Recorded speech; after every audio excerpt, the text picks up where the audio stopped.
direkta. Ito na po yung palamig niyo, kuya. Salamat po sa pag-dinig. Balik po kayo ulit.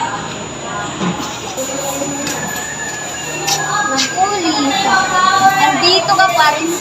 Kala ko nagsara ka na. Naku, hindi po. Tuloy po kayo. Eh kasi naman, ang dami na nagbibinta ng palamig.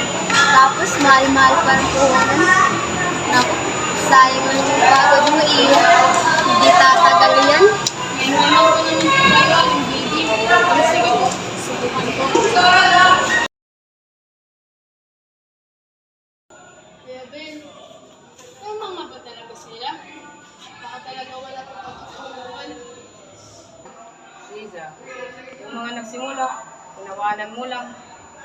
Yung Jollibee, ice cream, yun lang yun. Pero ngayon, tingnan mo. Kaya mo kasi Kuya Ben, nakakapagod pakinggan yung mga salita nila. Gamitin mo yun. Gawin mong lakas. Tunayan mo sa kanila na mali sila. Hindi nagpapatinag ang isang entrepreneur. Tama, nalaban ako. 6 months later, lumago ang maliit na tindahan ni Liza at maraming mamili ang bumibili sa kanya. Pabili nga ako, Lisa, isang palamig. Lisa, pasensya nga po sa mga masasakit na sinabi ko nung nakaraan. Okay lang po yun, Narin Bibi. Huwag niyo pong isipin na dinamdam ko po ito.